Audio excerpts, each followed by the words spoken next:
Greetings everyone, this is Tammy Kirkland with the World Class Teaching Program at Ole Miss. I'm here today to talk to you about the Assessment Center, content knowledge, avoiding the mistakes, and practice. Thank you for being with me. This year's approach, we're going to talk about preparing for the component 1, which is called the selected response, and how to practice for the constructed response questions. First, let's look at your Component 1 instructions, and I would tell you you will need a hard copy of your Component 1 as well as an electric copy of your Component 1 saved on your desktop. You may want to go through this presentation just to see what I'm telling you and then go back and do the practice. So whatever works for you, or once we get to the practice, you can pause it and do it then, or you can come back and look at it. But everyone's Component 1 instructions includes a test schematic for the selected response, topics for your 3 constructed response questions, sample selected response items, answer keys, 3 sample constructed response exercises, and the rubric for each exercise. The Component 1 assessment is made of 2 parts. You have your constructed response, which you have 25 minutes for. That is not an essay. I'll explain why it's called a constructed response a little bit later. Then you have 45 selected response items, which we would call multiple choice, and you have 60 minutes to complete that. Just a little bit of scoring information for you. I'm sure by this time everyone knows that the Component 1 is weighted heavier than all the others. 40% of your score comes from Component 1, and you can look over on the right of the screen and see where the percentages come from. They equal out pretty much the same. 20% for your constructed response questions, 20% for your selected response questions, but it's a big chunk of your score. And I will tell you, there's a myth going around that you can't study for the assessment center, and that could not possibly be further from the truth. You can and should study for the assessment center. So let's start off by talking about the selected response questions. Let me tell you this first, you do have to prepare. Being confident in your grade level content knowledge is simply not enough. This is why, remember, when you go to the assessment center, you will be tested over the full age range of your certificate, which means all of us have to prepare for something. The Component 1 instructions, your standards, and our WCTP website Component 1 modules offer resources to help candidates prepare. Just wanted to put this up on the screen quickly just to remind you. I'm a middle childhood generalist, so if I go look at my age range, that means if I go to the assessment center, I'm going to see questions for anywhere from for a student from age 7 to 12, which would be like 3rd grade to 7th grade. Okay, so that's why you have to study for the assessment center, because it is either above or below your grade level. So, here's a very popular question that I hear all the time. What do you study for to prepare for your selected response questions? And yes, the National Board does tell you what to study, and it does tell you what's on the test. You will go beyond that, but we're going to start there, okay? But the Component 1 does tell you what's on the test. The test schematic identifies the standards that the selected response will access. So that just means that your selected response questions are not over all of your standards. They only come from a few, and I'll point that out to you in just a moment, okay? But it's only those standards. So let's go ahead and look at that really quick. This is an example from, looks like it's probably ELA maybe, possibly, if you are literacy, but not really sure which one it comes from. But what I want to point out to you, this is the test schematic, this little graph, okay? And I want you to notice how out beside each title, reading and viewing, it's got standard 5, writing and producing, standard 6, listening and speaking, standards 7 and 8. So those would be 1, 2, 3, 4 standards. Only 4 standards on this certificate area will be assessed from the selected response questions, okay? So that's how you identify yours. Now let's go back to the other screen, all right? So how do you begin? Well, once you identify which of your standards will be assessed, you begin by digging into those standards. You can receive a question on anything in those standards for any age range, but they cannot assess you on anything that's not in the standards, okay? If you are tested on content, that standard will be identified. If your content standard is not on that test schematic, then you will not have questions from that on the selected response. So what you do is you begin by digging in those standards, thoroughly read through those standards, and remember you have to be able to apply those standards across the age range of your certificate. Now once you've done that, where do you get other resources? Well, remember this is the national assessment. So when you're looking at standards, for example, let's say you are a 4th grade teacher. You're a middle childhood generalist. Then you know that your age range goes up to 7th grade. So you could pull the Common Core standards and look at the Common Core math standards from grades 3, 4, 5, 6, and 7. And that would tell you more specifically what you need to be studying and identify things to study for. I will tell you, if you're using the national standards, of course you can get them, on websites, but you can also buy those flip charts for the Common Core for about $20 or $25, a very quick way for you to look at what the content looks like in grade levels above or below you. Now, if you teach science or social studies, you would look at the national standards for those as well. And you always want to focus on what you do not know. First, you open up the standards and you look at the standards that represent the grade levels that you do not teach. And then you focus on the ones you're not familiar with. And you collect information and you put it in your assessment notebook. This presentation is not going to go into the assessment notebook. That is embedded in your Component 1 module in WCTP 601, which all of our mentors have been told that they should convey to their candidates. All candidates, whether face-to-face or online, are expected to complete that module in preparation for the assessment center. The assessment notebook is just a tool that helps you collect resources to study. You have to have something in your hand. And something I found very useful was old textbooks. For example, when I was studying for science, I've taught 4th and 5th grade. I've never taught 6th and 7th grade science. So I would just go get old textbooks and look through those to help familiarize myself with the content as well. And you can also order specific books off of Amazon. If you are having to identify reading problems for elementary students or misconceptions in math, all you have to do in Amazon is just go type that in, misconceptions in math for elementary students or something like that, and you will see some books populate your screen that could also help you.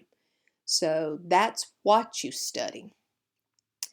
And we've looked at that, so you now see that. And here, this tells you the percentage that is on your assessment. If you're mathematically inclined, you could work out that and find out exactly how many of each question will be on your assessment.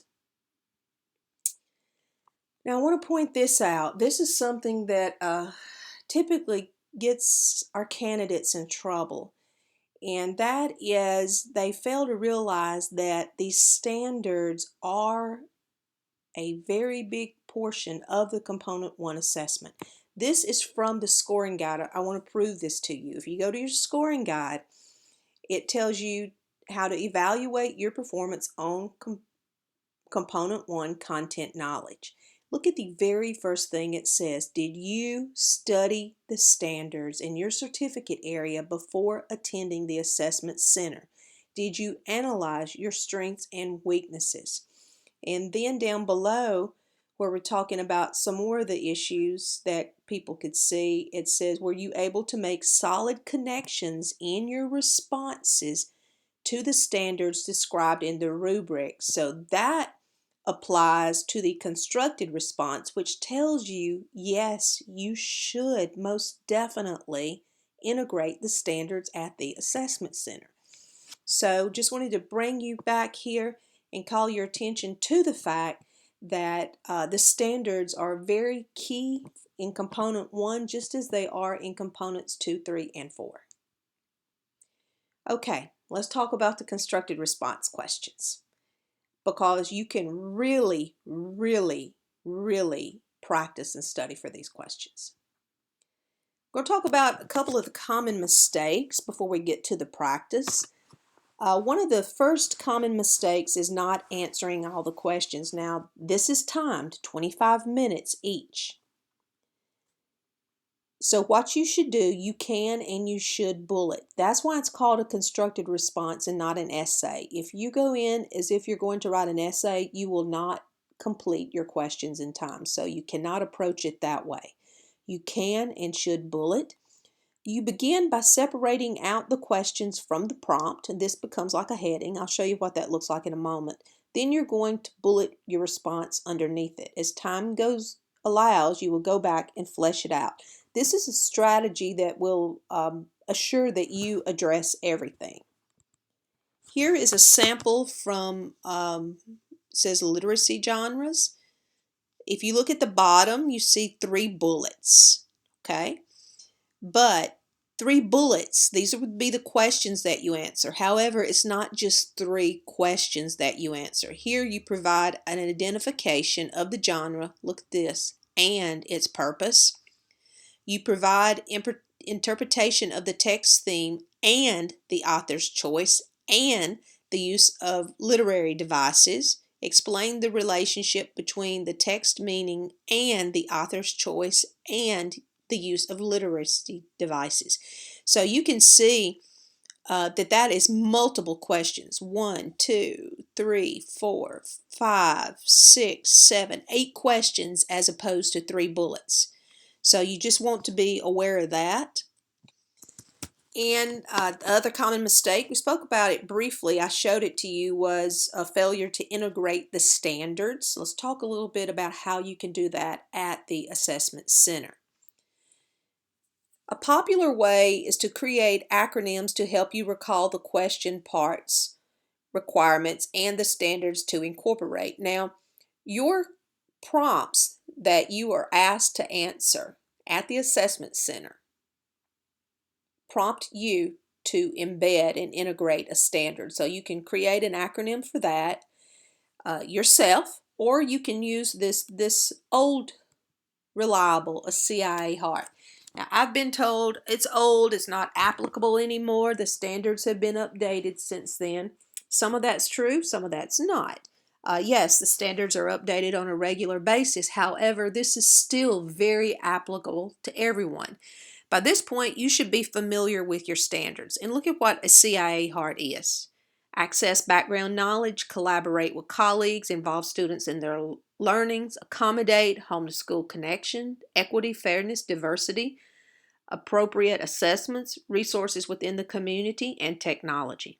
My point is, this works for every certificate. What I would suggest you do, if you're not going to create your own, memorize this acronym. When you go to the assessment center, you will have a dry erase board. Just write ACIA on it.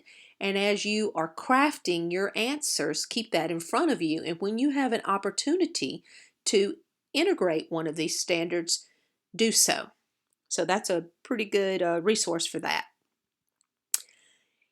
Now let's talk about this. A lot of your questions will ask you to identify teaching strategies. Well, actually, it will usually ask you to identify a strength or a weakness, and then you have to produce a teaching strategy. And what we're hearing is some of these teaching strategies are very low quality. Now, think back to how you did your components, your classroom components. That same rigor and quality is expected in these answers as well, okay? They report that the answers are describing strategies and lessons that are not rigorous enough. Your constructed response questions, when you pull it up, you'll have a stimulus and it will identify the exact age or grade. So that's the first thing you want to do when you look at that constructed response question. You want to look for what grade is this, okay? And what age is this? And then that will help you to determine an appropriate answer, because remember, you're going to face any age range on your certificate. Remember, for mine it was age 7 to 12. So grades 3 through 7, I would walk in and I would look and I would see, oh, this is a 4th grade. Oh, this is a 6th grade. And then of course that would lead me in how I develop my answers. When you are studying, this is very important. We want you to research these complex and effective research-based strategies that you could use for the entire age range of your certificate areas. I think I have some samples. These were provided by Susan Martin. Go Susan Martin, this is awesome. She's an ELA mentor. And here you can see where this is something that she's created for exercise 1, the literacy genre, to do. And this is what they have to do. They have to identify the genre, the purpose, and interpret these things, explain above's connections to meaning, and then look down below that. And this is just the rubric. That's all this is. She has just broke down the rubric of what she's going to have to do once she gets there, because the rubric will not change. The rubric that you have on your 3 provided sample questions will be the rubric that you will encounter at the assessment center. That's why you're able to do this. But look down below this. She didn't just stop there. She discusses different types of strategies that she can use to answer her constructed response question. And then she even has a STEM. And over here, this is just more strategies that she has thought of ahead of time. So again, if you know you are going to be prompted for strategies, research strategy topics ahead of time so that when you get in there, you're not left thinking, okay, what am I going to do? What would be appropriate to do? So that's a very good tip, something that you can do, spend time doing. And this is just, this is for her exercise 2 and 3. So she has this available for her candidates. So if you're an ELA candidate, you might want to print these out. So again, she outlines what you're asked to do on each question, and then down below, she identifies possible strategies you can use for answering your question. So again, it would be ideal to create similar sheets for your own certificate. Okay, we've spoken about the selected response questions, and we've discussed how you can indeed study and prepare. We've talked about the common mistakes for the constructed response. Now we're going to practice component 1 practice. And again, you probably just want to watch the rest of this video or PowerPoint and then come back and do it again and stop the screen, or just print out the instructions of how to do this. But you will complete the 2 activities I show you with all 3 of your provided sample constructed response questions. So here's what we're going to do. Round 1, practice for the constructed response questions. What do you need? Paper and pencil. You will use your laptop for research. So we're going to use paper and pencil to practice answering this question. You will need a hard copy of your component 1 and a copy of your standards. And here's what I'd like you to do. First off, I want you to understand the goal for this. The goal for this is not to answer a question in 25 minutes. This is untimed. The goal for this is for you to learn how to answer the constructed response question. So to do this, you open up your component 1 instructions and go ahead and choose one of those 3 provided constructed response questions. You're going to do this with all 3 of them, so just choose one to begin with. Okay? You're going to use paper and pencil to answer the question, and you are going to use every available resource you have to answer this question. Okay? Now, at the assessment center, you'll have 25 minutes and a timer will show on your screen. It is essential that you address every question. The questions, as we talked about earlier, are not clearly numbered. They are embedded in the bullets.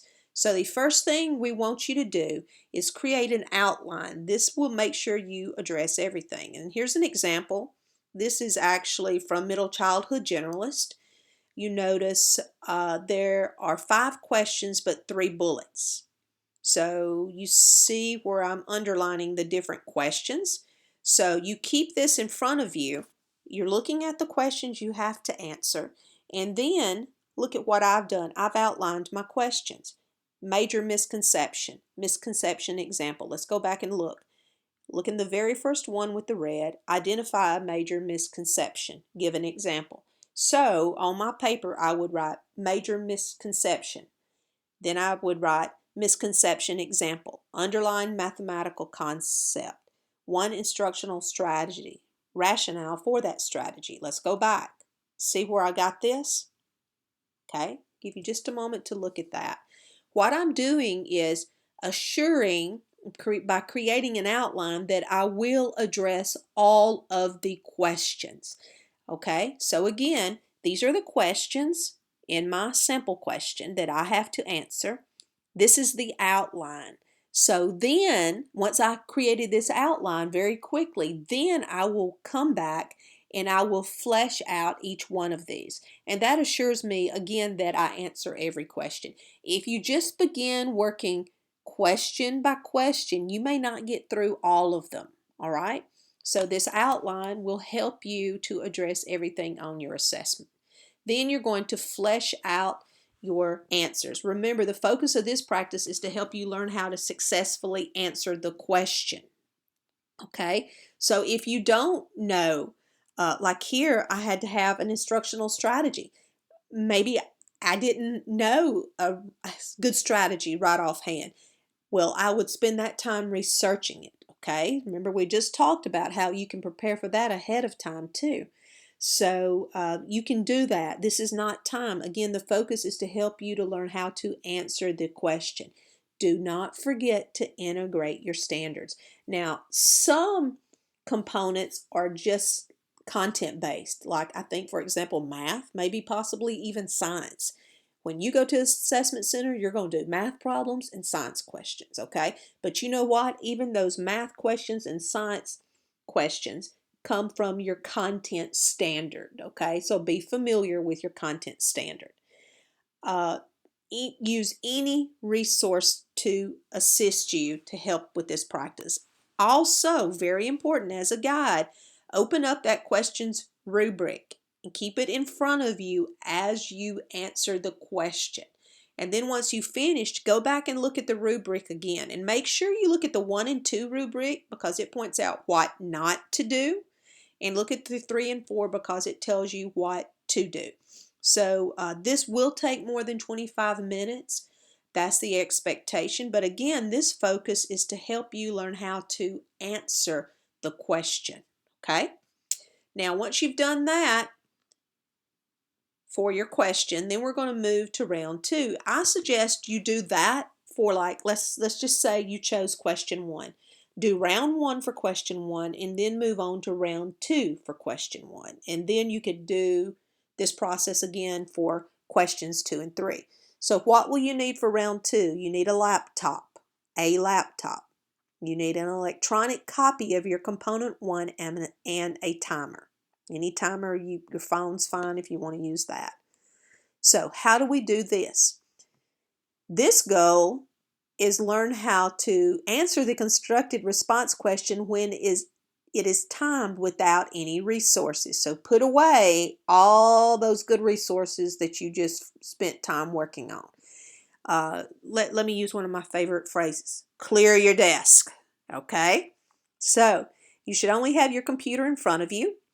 You're going to open up your word processor, probably your Word. Open up a Word file. Go ahead, open it up and save it. Just question 1. or question 2, whatever it is, then open up your electronic copy of your component 1. What I want you to do is I want you to scroll down to that component 1 question, and I want you to copy and paste those questions into your Word document. Okay? So, at that point, you have the questions in front of you on your computer. Okay? Once you do that, set a timer. When you are ready, start the timer. And look, I want you to use that same strategy. Okay? Let's outline that question first and then come back and flesh it out. And I do want to caution you, you may not be able to answer this question in 25 minutes the first time. If you can't, that's okay, because you can keep practicing until you can. All right?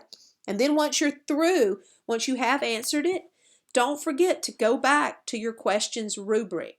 Look at those rubrics and score yourself. How did you do? So I feel like those are some good practices. I'd like to thank Susan Martin for supplying a lot of these strategies that she successfully uses with her students. But my questions to you, if we were together, it would be, what did you learn?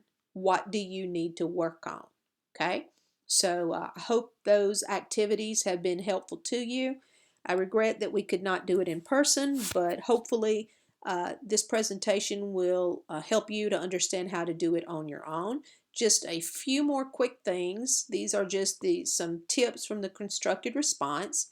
If you are not proficient at typing, practice. There are many free online typing tutorials. We don't want that slowing you down.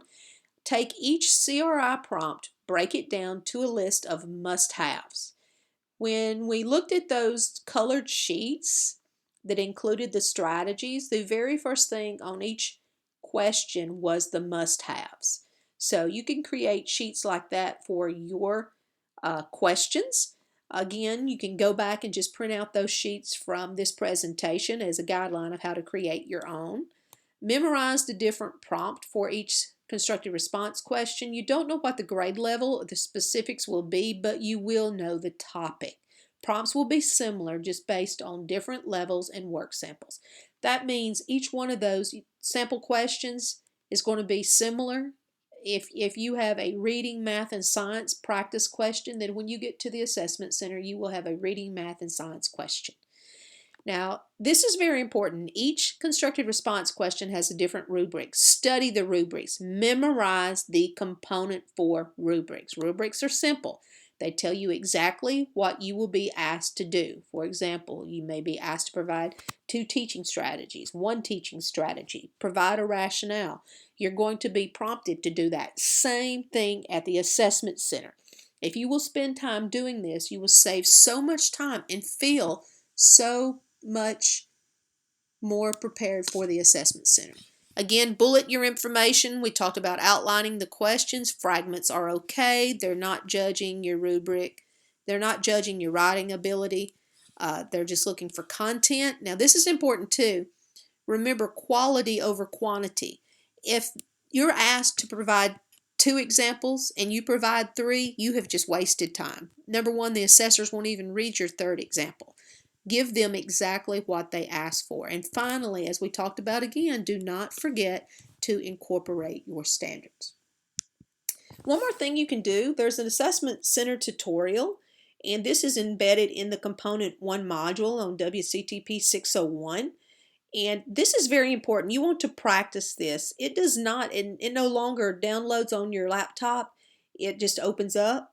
So make sure you do this. It doesn't matter if these sample questions are not your component questions. That's not the purpose of the tutorial. The purpose of the tutorial is to get you familiar with the exact program and screens that you will see.